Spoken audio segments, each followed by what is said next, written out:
মানবতা বিরোধী অপরাধের অভিযোগে মীর কাশেম আলী গ্রেপ্তার, জেল হাজতে প্রেরণ।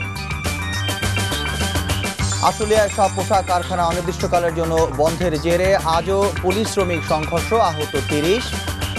মিয়ানমারে দাঙ্গার ৭ দিন পর টেকনাফের সীমান্ত পরিস্থিতি ও জীবনযাত্রা অনেকটাই স্বাভাবিক। তত্ত্বাবধায়ক ব্যবস্থা পুনর্বহালে জেলায় জেলায় সর্বদলীয় কমিটি গঠন করে আন্দোলন তীব্রতর করার আহ্বান মির্জা ফখরুলের।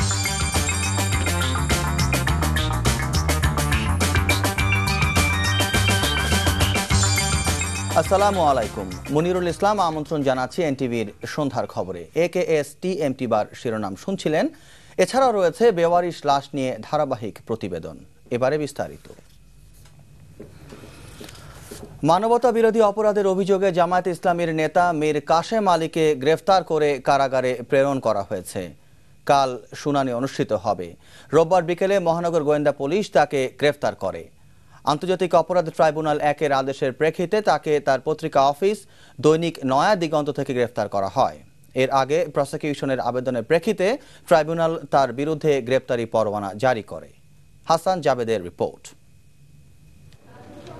জামায়াত নেতা মীর কাশেম আলীকে গ্রেফতারের পর ট্রাইব্যুনালে নেওয়া হয়। বিকেলে ট্রাইব্যুনাল না বসায় শুনানি হয়নি। পরে সন্ধ্যায় তাকে ঢাকা কেন্দ্রীয় কারাগারে প্রেরণ করা হয়।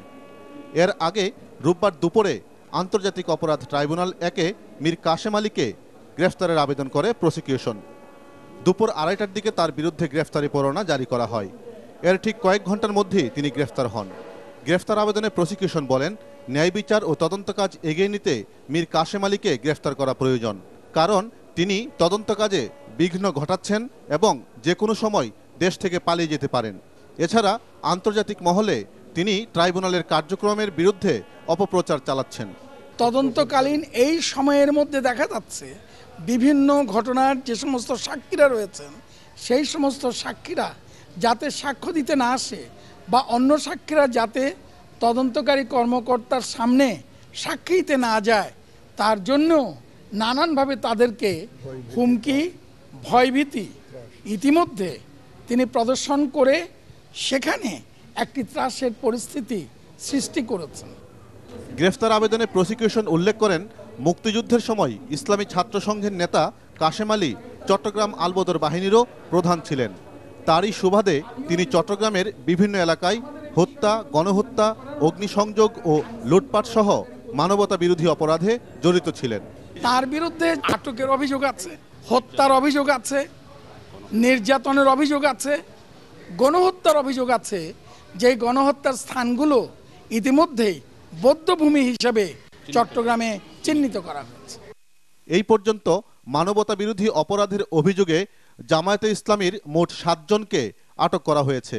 এদের মধ্যে 5 জনের আনুষ্ঠানিক বিচার চলছে। Hasan Javed, NTV news, Dhaka. আশুলিয়ায় সব পোশাক কারখানা আজ থেকে অনির্দিষ্টকালের জন্য বন্ধ ঘোষণায় কয়েকটি স্থানে শ্রমিকদের সাথে আইন শৃঙ্খলা রক্ষাকারী বাহিনীর বিক্ষিপ্ত সংঘর্ষ হয়েছে। এতে আহত হয়েছে কমপক্ষে 30 জন। সকালে কাজে যোগ দিতে গিয়ে কারখানা বন্ধের নোটিশ দেখে ক্ষোভে ফেটে পড়েন শ্রমিকরা। আর নারায়ণগঞ্জের কাঁচপুরে তৈরি পোশাক কারখানার শ্রমিক ও পুলিশের সংঘর্ষের ঘটনায় সোনারগাঁও থানায় 10 জনের নাম উল্লেখ করে সহস্রাধিক শ্রমিকের নামে মামলা হয়েছে। শনিবার রাতে গ্রেফতার করা হয়েছে 9 জনকে। সোমবার পর্যন্ত বন্ধ ঘোষণা করা হয়েছে সিনহা গ্রুপের সকল কারখানা। জাহিদুর রহমানকে সাথে নিয়ে রিপোর্ট করছেন রোকন উদ্দিন।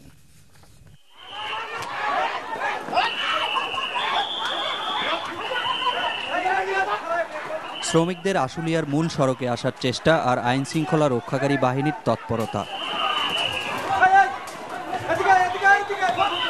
সকাল 8টা থেকে 9টার মাঝে আশুলিয়ার জামগড়া শিমুলতলা এলাকার চিত্র ছিল এমনটাই।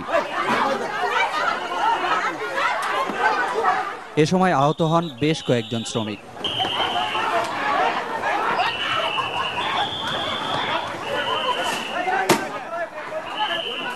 তারপর থেকেই আশুলিয়ার তৈরি পোশাক কারখানা যেসব এলাকায়, সেখানে কোথাও শ্রমিকদের একত্রিত হতে দেয়নি আইন শৃঙ্খলা রক্ষাকারী বাহিনীর সদস্যরা। সব কারখানার সামনেই ছিল তাদের বিশেষ প্রহরা, আর কারখানাগুলোর মূল ফটকে ছিল এমন নোটিশ। তা দেখে সকাল থেকেই ফিরে গেছেন অনেক শ্রমিক, তবে দাবি ছিল আগের মতোই। যে বেতন তাতে নিজেরা চলতে পারে না, ঘরে ভাড়া বেশি, 2500 টাকা রুম ভাড়া, 3000 টাকা চলে যায় বাজারে, আর কি বাড়িতে 1000 টাকা দিয়ে সম্ভব না মাসে। ও কোনো কিছু কমাবে না, খালি বাড়তেই হবে, আর সরকারের বেতন বাড়াবে না, মালিকের বেতন বাড়াবে না, তাহলে আমরা কি সারাদিন কঠোর পরিশ্রম করব? গার্মেন্টস বন্ধ হোক, তাতে আমার আপত্তি নাই, 3 মাস 13 দিনের বেতন দিয়ে বন্ধ করে দিই। সপ্তাহখানেক জুড়ে আশুলিয়ার যে সড়ক ছিল ক্ষোভে উত্তাল, কারখানাগুলো বন্ধ ঘোষণার প্রথম দিনে তার চিত্র ছিল অনেকটা এমন। আর আইন শৃঙ্খলা রক্ষাকারী বাহিনীর সতর্ক দৃষ্টি ছিল মূল সড়কের সাথে সংযুক্ত হওয়া এমন অলিগলি নিয়ে, যেন সেখান থেকে না আসে কোনো চোরাগোপ্তা হামলা। কিছু সংখ্যক শ্রমিক প্রত্যেকটি ফ্যাক্টরির সামনে হাজির হয় এবং কয়েকটি জায়গায় বিশৃঙ্খলা সৃষ্টির চেষ্টা করে। তা আমাদের পুলিশের তাৎক্ষণিক ব্যবস্থা গ্রহণের ফলে পরিস্থিতি নিয়ন্ত্রণে রয়েছে। নিরাপত্তার স্বার্থে আশুলিয়া হয়ে রাজধানীতে প্রবেশের সড়কে ভারী যান চলাচল বন্ধ করে দেয় আইন শৃঙ্খলা রক্ষাকারী বাহিনী। সে চাপ গিয়ে পড়ে ঢাকা টাঙ্গাইল মহাসড়কে। তীব্র যানজটে ভোগান্তি পোহাতে হয় ঢাকামুখী মানুষজনকে। রোকন উদ্দিন, এনটিভি নিউজ, আশুলিয়া, সাভার। সরকার আজ চট্টগ্রামের রাঙ্গুনিয়া রপ্তানি প্রক্রিয়াকরণ এলাকার অনুমোদন দিয়েছে। আজ প্রধানমন্ত্রী কার্যালয়ে অনুষ্ঠিত বেসরকারি রপ্তানি প্রক্রিয়াকরণ অঞ্চল পরিচালনা পরিষদের 17তম বৈঠকে এই অনুমোদন দেয়া হয়। পরিষদের সভাপতি প্রধানমন্ত্রী শেখ হাসিনা যথাশীঘ্র কোরিয়ান ইপিজেডকে 500 একর জমি বরাদ্দের নির্দেশ দেন। একই সাথে তাদের বিস্তারিত বিনিয়োগ পরিকল্পনা পরিষদে উত্থাপনের নির্দেশ দেন তিনি।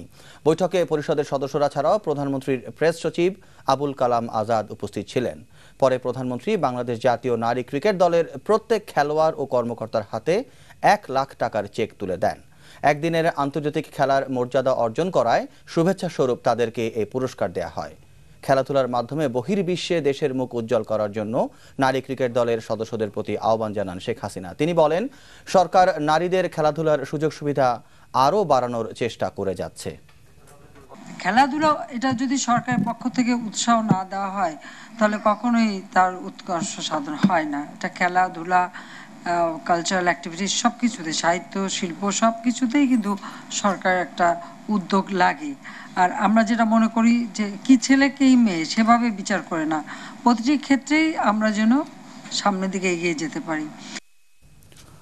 মিয়ানমারে দাঙ্গার 1 সপ্তাহ পর টেকনাফ সীমান্ত পরিস্থিতি স্বাভাবিক হতে শুরু করেছে। এলাকার সবচেয়ে সংকটপূর্ণ এলাকা শাহপরীর দ্বীপের জেলেরা মাছ ধরতে সাগরে যাচ্ছেন। এদিকে চট্টগ্রাম মেডিকেল কলেজ হাসপাতালে চিকিৎসাধীন অবস্থায় ভোরে মারা গেছে শেখ আবু তৈয়ব নামে এক রোহিঙ্গা শরণার্থী। এছাড়া নাফ নদীতেও জেলেরা মাছ ধরায় ব্যস্ত রয়েছে। বিজিবি জানিয়েছে, মাছ ধরার জন্য জেলেদের ছবিযুক্ত পরিচয়পত্রের ব্যবস্থা করা হয়েছে, যাতে মাছ ধরে ফিরে আসার পথে মিয়ানমারের কোনো শরণার্থী বাংলাদেশে ঢুকতে না পারে। বিজিবি জানায়, অনুপ্রবেশের দায়ে শনিবার গভীর রাতে শাহপরীর দ্বীপ জালিয়াপাড়া থেকে 7 রোহিঙ্গাকে আটক করেছে তারা। অন্যদিকে সকালে মিয়ানমার থেকে শাহপরী দ্বীপ করিডোরে এসেছে গরু ও ছাগল ভর্তি একটি ছোট ট্রলার।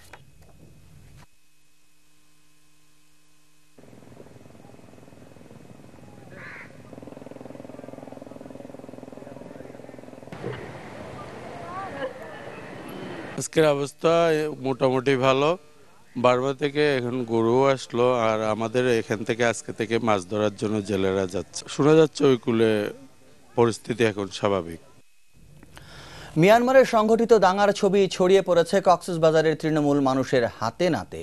মোবাইল ফোনের মাধ্যমে ছড়িয়ে পড়া এসব বিভৎস ও নৃশংস ছবি দল বেঁধে দেখছে স্থানীয়রা। এতে তাদের মনে সৃষ্টি হচ্ছে তীব্র ক্ষোভ, কারণ এসব ভিডিও ফুটেজে ধর্মীয় অনুভূতিকে ব্যবহার করা হয়েছে। কক্সবাজার থেকে ওজায়ের ইবনে ওমরের রিপোর্ট, সাথে ছিলেন ইকরাম চৌধুরী টিপু, ছবি তুলেছেন আনোয়ার হোসেন মিলন।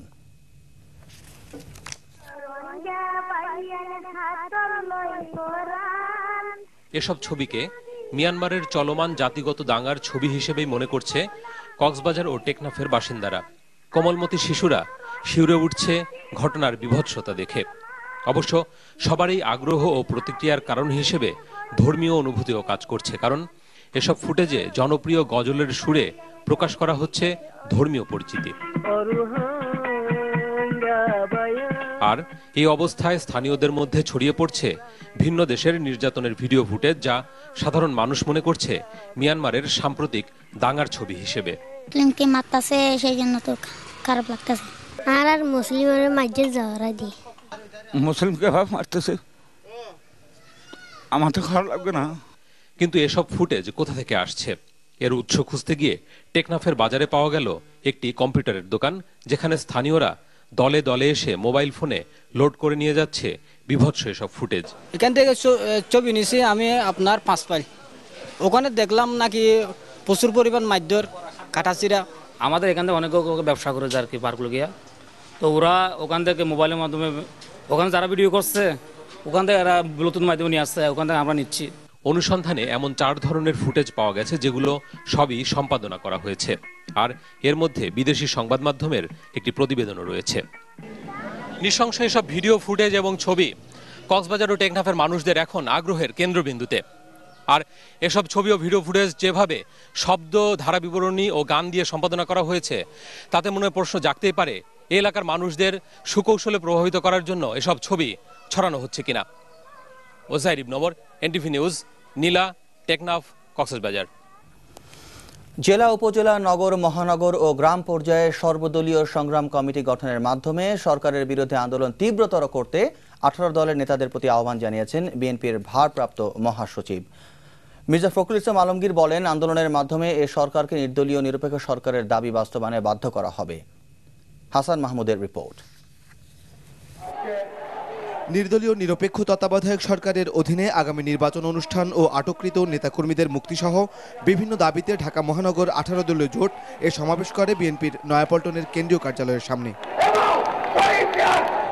বৃষ্টি বিঘ্নিত সংক্ষিপ্ত সমাবেশে বিএনপির ভারপ্রাপ্ত মহাসচিব মির্জা আলমগীর বলেন, দেরি না করে এ সরকারকে দাবি বাস্তবায়নে বাধ্য করতে গড়ে তুলতে হবে সর্বদলীয় সংগ্রাম কমিটি। আর বিলম্ব নয়, আমাদেরকে আরো বেশি করে ঐক্যবদ্ধ হতে হবে।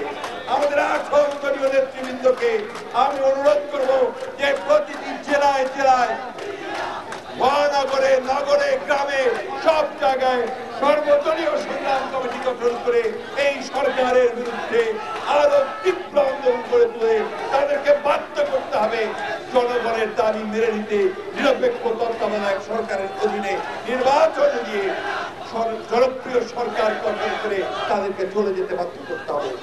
মির্জা ফখরুল বলেন, বিএনপি নেতা ইলিয়াস আলী নিখোঁজের 2 মাস পূর্ণ হলেও সরকার তার কোনো হদিস দিতে পারেনি। বরং ইলিয়াস আলীকে ফিরিয়ে দেওয়ার দাবিতে বিএনপির আন্দোলন দমাতে মিথ্যা মামলা দিয়ে গ্রেফতার করা হয়েছে শীর্ষ নেতাদের, আর দেশকে ঠেলে দিয়েছে ধ্বংসের দ্বার প্রান্তে। আজকে দেশকে ধ্বংস করে দিয়েছে, আজকে অর্থনীতির অসাধ গেছে, কৃষকরা আজকে সর্বশান্ত হয়ে গেছে, আইন শৃঙ্খলা পরিস্থিতির চরম অবনতি হয়েছে। আজকে বিদ্যুতের দাম এত বাড়িয়েছে যে মানুষ এখন হিমশিম খাচ্ছে তাদের সংসার চালাতে। বক্তারা বলেন, কোনো বাকশালী আচরণের সরকারকে এদেশের মানুষ পূর্বে কখনোই মেনে নেয়নি, আর মেনে নেবে না ভবিষ্যতেও। Hasan Mahmud, NTV news, Dhaka. এদিকে ইলিয়াস আলী গুমের জন্য সরকারকেই জবাবদিহি করতে হবে মন্তব্য করে বিএনপির স্থায়ী কমিটির সদস্য ব্যারিস্টার মওদুদ আহমেদ বলেছেন, বিএনপি ক্ষমতায় গেলে ঘটনার রহস্য উদ্ঘাটন করবে, বিচার করা হবে দায়ীদের। ইলিয়াস আলী নিখোঁজের 2 মাস পূর্তিতে জাতীয় প্রেস ক্লাবের সামনে এক প্রতীকী অনশনে ব্যারিস্টার মওদুদ অভিযোগ করেন, সরকারের লোকেরাই তুলে নিয়ে গেছে ইলিয়াস আলীকে।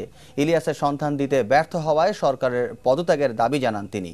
ইলিয়াসকে ফেরত না দিলে এর সমাধান রাজপথেই হবে বলে সরকারকে সতর্ক করে দেন তিনি। এছাড়া বিরোধী দলের নেতাদের নামে মামলার গ্রেফতার করে আন্দোলনকে স্তব্ধ করা যাবে না বলে হুঁশিয়ার করেন ব্যারিস্টার মওদুদ।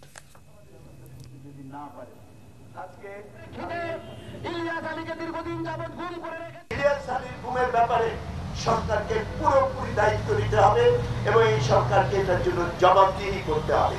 আপনারা যদি এখন কিছু না বলেন, ইনশাআল্লাহ বিএনপি ক্ষমতায় গেলে ইলিয়াস আলী গুমের রহস্য উদ্ঘাটন করবে এবং যারা এর সঙ্গে জড়িত এই সব অপরাধীদেরকে চিহ্নিত করা হবে এবং তাদের বিরুদ্ধে কঠোর শাস্তি ব্যবস্থা গ্রহণ করা হবে।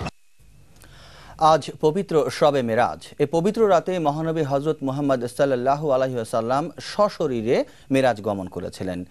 এটি নবীজি এই আধ্যাত্মিক সফরের মাধ্যমে 5 ওয়াক্ত নামাজ নিয়ে আসেন।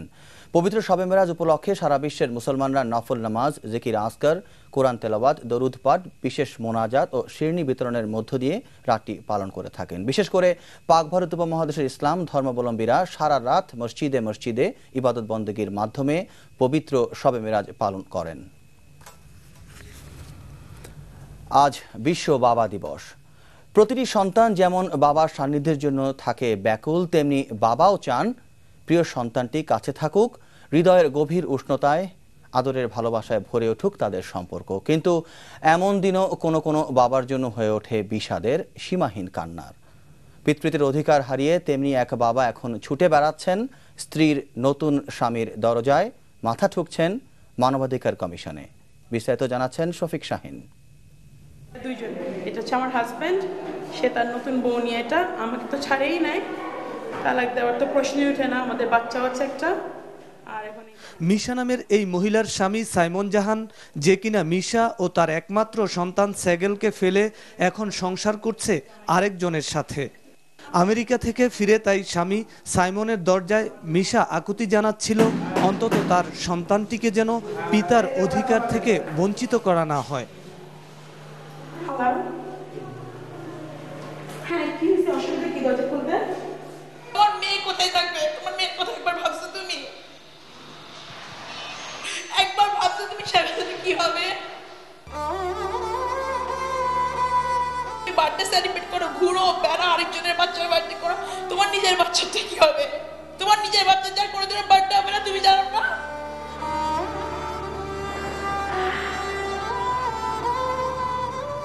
নাটকের শেষ এখানেই নয়। ইমাম হাসান নামের এই মানুষটিও এসেছিলেন একই বাড়ির দরজায়। কেননা মিশার স্বামী সাইমন এখন যে মেয়েটির সাথে সংসার করছে, সেই মেয়েটি এই ইমাম হাসানের এক সময়ের স্ত্রী, যার নাম মাইশা মিতু। ইমাম হাসানকে ছেড়ে আসার সময় সে একমাত্র কন্যা এশাকে নিয়ে যায়। তাই ইমাম হাসান এসেছিলেন কন্যা এশাকে একটিবার দেখার জন্যে, যাকে তিনি দেখেন না 2 বছর ধরে। তুমি আমার মেয়েকে দাও, আমার মেয়েকে দাও, তুমি তোমার বাচ্চা ছাড়া তুমি থাকতে পারো, তুমি আমার মেয়েকে দাও।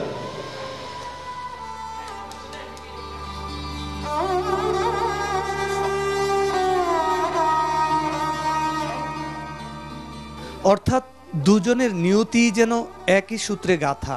একজন মা কাঁদছে তার সন্তান যেন বাবার কাছ থেকে অধিকার ফিরে পায় তার জন্যে, আর আরেকজন বাবা কাঁদছে বাবা হিসেবে নিজের অধিকার ফিরে পাবার জন্যে। এবার আসা যাক কেন এই জটিলতা সে প্রসঙ্গে। ইমাম হাসানের স্ত্রী মাইশা মিতু এখন সাইমনের সাথে সংসার করছে ঠিকই, কিন্তু সে শুধু সাইমনকেই বিয়ে করেনি, তার আগে প্রথমে বিয়ে করে মোহাম্মদপুরের বাঁশবাড়ি এলাকার শিশির আহমেদ নামের এক যুবককে। সেই যুবককে তালাক না দিয়েই সে বিয়ে করে ইমাম হাসানকে। আবার ইমাম হাসানকেও তালাক না দিয়ে বিয়ে করে মিশার স্বামী সাইমন জাহানকে। তবে 3টি বিয়েতেই কাবিননামায় নিজেকে কুমারী দাবি করে মিতু। এসব বিষয়ে সাইমন আর মিতুর সাথে যোগাযোগ করা হলেও তারা ক্যামেরার সামনে কোনো কথা বলতে রাজি হননি। নিরুপায় ইমাম হাসান আর মিশা মামলা করেছেন সাইমন ও মিতুর বিরুদ্ধে, তবে তাতে কোনো লাভ হয়নি। কারণ শেষ খবর পাওয়া পর্যন্ত সাইমন ও মিতু আমেরিকায় পাড়ি জমিয়েছে ইমাম হাসানের মেয়ে এশাকে নিয়ে। অসহায় ইমাম হাসান প্রতিকার চাইতে গিয়েছিলেন জাতীয় মানবাধিকার কমিশনের চেয়ারম্যানের কাছে। মেয়ে বড় হয়ে একদিন বাবাকে খুঁজে নেবে এমন প্রত্যাশা আর দীর্ঘশ্বাস ছাড়া বাবা দিবসে আর কী বা করার আছে অসহায় বাবা ইমাম হাসানের পক্ষে? কারণ তার আদরের ধন এশা এখন তার কাছ থেকে যে অনেক দূরে।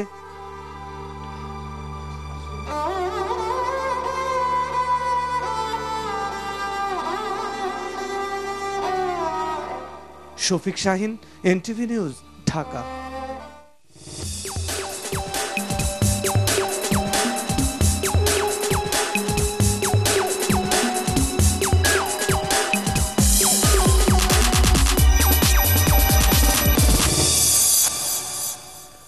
বেওয়ারিশ বা অজ্ঞাত পরিচয়ের লাশ উদ্ধারের পর দায়ের করা হত্যা মামলার অধিকাংশেরই কোনো কুল কিনারা করতে পারে না পুলিশ। এতে একদিকে যেমন হত্যাকাণ্ডের বিচার হয় না, তেমনি খুনের মতো মারাত্মক অপরাধ করেও ধরাছোঁয়ার বাইরেই থেকে যাচ্ছে অপরাধীরা। নিখোঁজ মানুষ ও বেওয়ারিশ লাশ নিয়ে আহমেদ সাগরের 3 পর্বের ধারাবাহিক প্রতিবেদনের আজ থাকছে শেষ পর্ব। চলতি বছরের 22 এপ্রিল এমপি হোস্টেল থেকে অজ্ঞাত এক তরুণীর গলিত লাশ উদ্ধারের পর হত্যা মামলা দায়ের করেছিল পুলিশ, কিন্তু আজও সেই তরুণীর পরিচয় উদ্ধার হয়নি, জানা যায়নি হত্যার কারণ। সারা দেশে প্রতি বছর এরকম অনেক গুপ্ত হত্যার ঘটনা ঘটলেও বেশিরভাগ ক্ষেত্রেই ধরাছোঁয়ার বাইরে থেকে যায় হত্যাকারীরা। মৃত ব্যক্তিকে আইডেন্টিফাই করা না গেলে আসামিও ধরা পড়ছে না, ফলে আসামিরা তো ধরাছোঁয়ার বাইরে থেকেই যাচ্ছে। হয়তো একটা সময় গিয়ে মামলাটিতে চূড়ান্ত রিপোর্ট দিয়ে দিতে হয়। ডিবি কেবল ঢাকা মেডিকেল কলেজ হাসপাতালে আসা অজ্ঞাত পরিচয় লাশের ছবি তোলায় অন্যান্য হাসপাতাল থেকে যায় তাদের কার্যক্রমের বাইরে। কয়েক বছর আগে রাজধানীর মিরপুর থেকে অপহরণের পর কুমিল্লায় নিয়ে খুন করা হয় প্রাথমিক শিক্ষা অধিদপ্তরের কর্মকর্তা লুৎফর রহমান সুমনকে। তারপর ধর্ম বদলে হিন্দু সাজিয়ে সুমনকে বেওয়ারিশ হিসেবে সৎকারের ব্যবস্থা করে খুনির দল।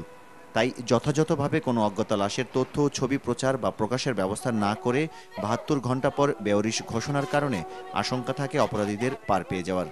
আমাদের কাছে যে হস্তান্তরিত যেটা হয় সেটার রেকর্ড তো শুধু চালান আসে আমাদের কাছে, সেখানে কারো নাম ধাম নাই, বয়সের কোনো উল্লেখ নাই। তাহলে কি হলো? তাহলে তো আপনার গুম হওয়া লাশ যে আমাদের কাছে আসে নাই, আমরা কি করে বলবো যে না আসে নাই? কখনো কখনো ময়নাতদন্ত ছাড়াই থানা বা রেলওয়ে পুলিশ অজ্ঞাত পরিচয় লাশ আঞ্জুমান মফিদুলকে হস্তান্তর করায় নিশ্চিত হওয়া যায় না মৃত ব্যক্তিকে খুন করা হয়েছে কিনা। কোনো অবস্থাতেই এই ধরনের মৃত্যুতে যে লাশগুলো আমরা প্রাপ্ত হচ্ছে ময়না তদন্ত ছাড়া কখনোই এগুলো হস্তান্তর করা উচিত নয়, এবং এটা আইনেরও কিন্তু লঙ্ঘন হয়। পরিচয়হীন লাশের সংখ্যা বাড়ার সাথে সাথে বাড়ছে এ সংক্রান্ত অপরাধ। মৃত্যুর কারণ যদি অপরাধজনিত হয়ে থাকে তাহলে সেই অপরাধ এবং অপরাধীকে চিহ্নিত করা এবং আইনের সরপত করা। যদি আমরা এটা করতে ব্যর্থ হই, প্রতি বছর দেখা যাবে গুমের সংখ্যা বেড়ে যাচ্ছে, হারিয়ে যাওয়া মানুষের মিছিল বড় হয়ে যাচ্ছে, বেওয়ারিশ লাশের সংখ্যা বেড়ে যাচ্ছে। সলিমুল্লাহ মেডিকেল কলেজ হাসপাতাল মর্গের হিসাব অনুযায়ী এবছর প্রথম ৫ মাসে কেরানীগঞ্জ, দোহার এবং নবাবগঞ্জ থেকে উদ্ধার হয়েছে ২৫টি অজ্ঞাত পরিচয় লাশ। আর মার্চ এপ্রিল মাসে সাভারের আশুলিয়া এবং বিরুলিয়ার আশেপাশে এনটিভির অনুসন্ধানে পাওয়া যায় খুনিদের ফেলে যাওয়া ৮টি মৃতদেহ। প্রিয়জনের মৃত্যু সবসময়ই বেদনাদায়ক, আর সেই মৃত্যু যদি হয় অপঘাতে, না মেলে তাকে নিজ হাতে কবর দেওয়ার সুযোগ, খুন করেও পার পেয়ে যায় অপরাধীরা, তাহলে সেই বেদনা হয়ে ওঠে অসহনীয়। যে কোনো নাগরিককেই সেই অসহনীয় বেদনা থেকে মুক্তি দেওয়ার দায় রাষ্ট্রের। আহমেদ সাগর, এনটিভি নিউজ, ঢাকা। খবরে এবারে পূর্বাচল রেজেন্টন বিরতি। ফিরে এসে আরও থাকছে, যুদ্ধাপরাধীদের বিচার বানচাল করতে বিরোধী দল ষড়যন্ত্র করছে, অভিযোগ মাহবুবুল আলম হানিফের। প্রবল বর্ষণ ও উজান থেকে নেমে আসা পাহাড়ি ঢলে মৌলভীবাজারের 12টি ইউনিয়নে বন্যা।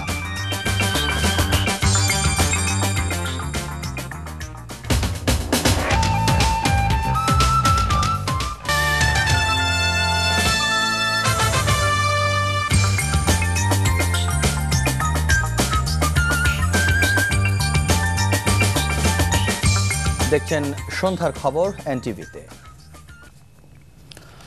যুদ্ধাপরাধীদের বিচার বানচাল করতে বিরোধী দল নানা ষড়যন্ত্র করছে বলে অভিযোগ করেছেন আওয়ামী লীগের যুগ্ম সাধারণ সম্পাদক মাহবুবুল আলম হানিফ। দুপুরে রাজধানীর শিশু একাডেমিতে স্বেচ্ছাসেবক লীগের বর্ধিত সভায় একথা বলেন তিনি।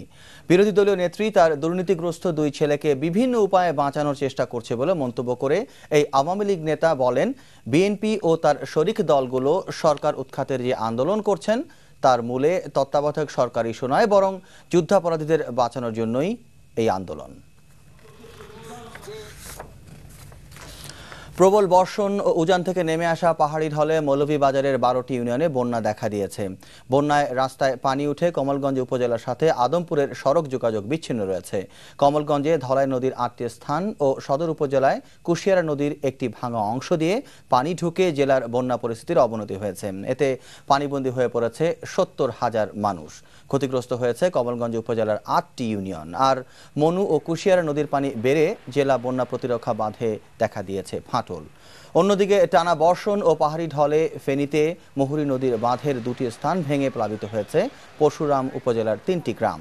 উজানের পানির চাপে তলিয়ে গেছে ফেনী পরশুরাম সড়ক। তবে অতিবৃষ্টিতে খাগড়াছড়ির নিম্নাঞ্চলে জমে থাকা পানি নামতে শুরু করেছে।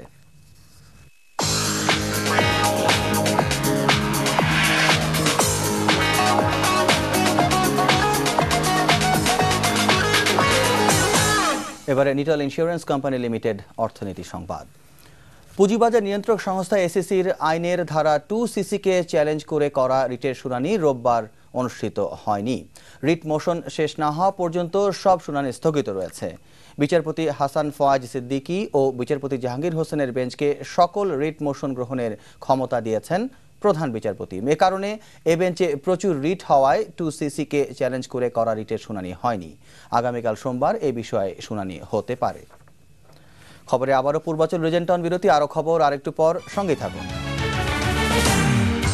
তুরস্কের কারাগারে অগ্নিকাণ্ডে অন্তত 13 জন নিহত এবং ত্রিদেশীয় সিরিজে জিম্বাবুয়ের ছুড়ে দেয়া 154 রানের জবাবে ব্যাট করছে বাংলাদেশ।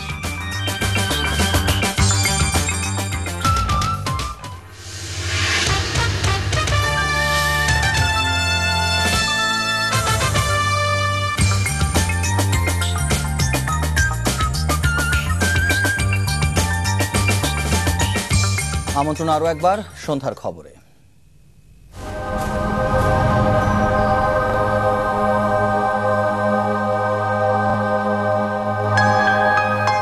ইসলামী ব্যাংক আন্তর্জাতিক সংবাদ। তুরস্কের দক্ষিণাঞ্চলের একটি কারাগারে অগ্নিকাণ্ডে 13 জন নিহত হওয়ার পর কারাগারের বাইরে তাদের ক্ষুব্ধ স্বজনরা পুলিশের সঙ্গে সংঘর্ষে জড়িয়ে পড়ে। পুলিশের লাঠিচার্জে আহত হয় আরও 5 জন। স্থানীয় সময় শনিবার রাতে কারাগারে অগ্নিকাণ্ডের ঘটনা ঘটে। সান লিওরফা প্রদেশের ওই কারাগারে বাসিন্দাদের মধ্যে সংঘর্ষের পর একাংশে আগুন ধরে যায়। তবে কিভাবে আগুনের সূত্রপাত তা এখনও জানতে পারেনি কর্তৃপক্ষ।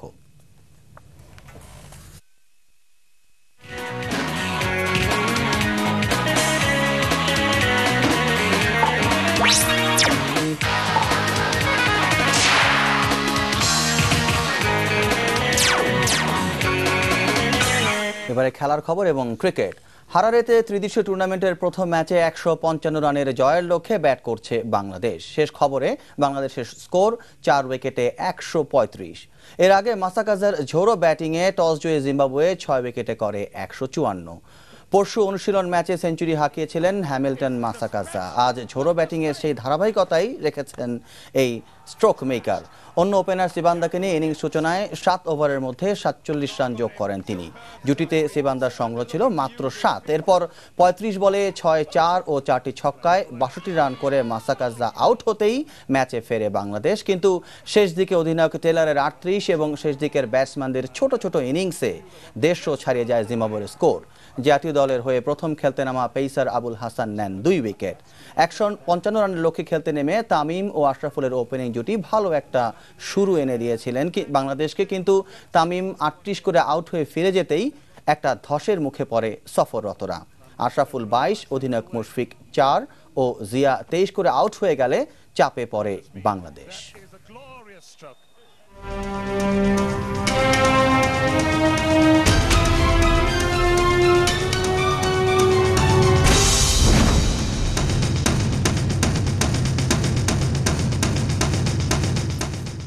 ইউরো চ্যাম্পিয়নশিপ প্রসঙ্গ। কোয়ার্টার ফাইনালের 8 দল নির্ধারণ শুরু হয়েছে গত রাত থেকে। সহস্বাগতিক পোল্যান্ডকে 1-0 গোলে হারিয়ে চেক প্রজাতন্ত্র আর রাশিয়াকে একই ব্যবধানে হারিয়ে গ্রিস উঠে গেছে নকআউট পর্বে। আজ ভাগ্য নির্ধারিত হবে বি গ্রুপের 4 দলের।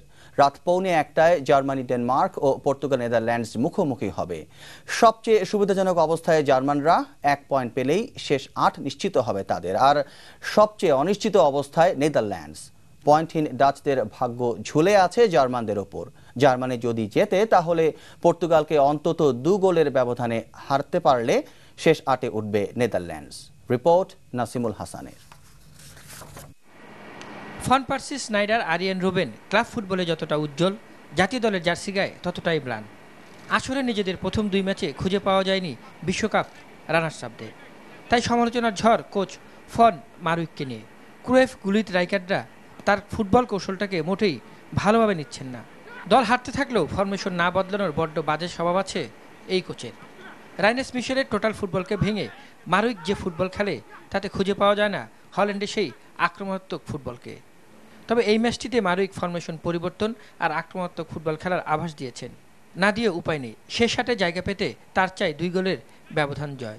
আর একই দিনে ডেনমার্ককে হারতে হবে জার্মানির কাছে। এমন কঠিন সমীকরণের ম্যাচে মাঠে শুধু কোচের কৌশলই নয়, ফ্রান্সের রিবিরির মতো গতিময় ফুটবলের দায়িত্ব নিতে হবে স্নাইডার, পার্সি কিংবা লেফট ফুটার রুবেনকে। প্রমাণ করতে হবে এই আসরে যে তারাও সেরা। অন্যদিকে ডেনমার্কের বিপক্ষে জয়ে পর্তুগাল আছে হল্যান্ডের চেয়ে কিছুটা ভালো অবস্থানে। জার্মানির কাছে ডেনিশরা হারলে কিংবা ড্র করলে নেদারল্যান্ডসের বিপক্ষে পর্তুগিজদের ড্র হলেই চলবে। ইউরোতে 2 দলের জয় সমান হলেও এই দুটি দল মাঠে নামলে অন্য উত্তেজনায় ভরে ওঠে। 2006 জার্মানি বিশ্বকাপে এই 2 দলের কার্ড আর হাতাহাতির সেই ম্যাচটি মাঠে বসেই দেখেছিলাম। ভালো দল হয়েও হল্যান্ড হেরেছিল ফিগো রোনালদোদের কাছে। এখন ফিগো নেই, আছে ক্লাব ফুটবলে রিয়ালের হয়ে 60 গোল করা রোনাল্ডো।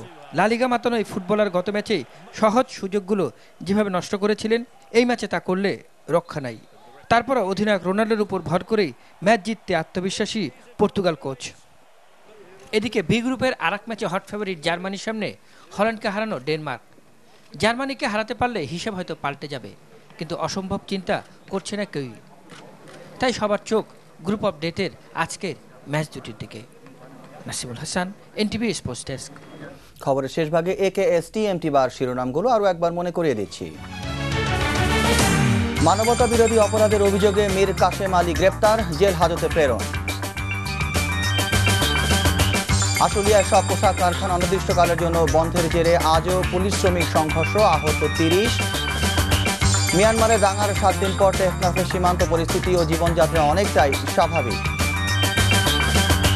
তত্ত্বাবধায়ক ব্যবস্থা পুনর্বহালে জেলায় জেলায় সর্বদলীয় কমিটি গঠন করে আন্দোলন তীব্রতর করার আহ্বান মির্জা ফখরুলের। এই ছিল সন্ধ্যার খবরে। ধন্যবাদ এতক্ষণ সঙ্গে থাকবার জন্য।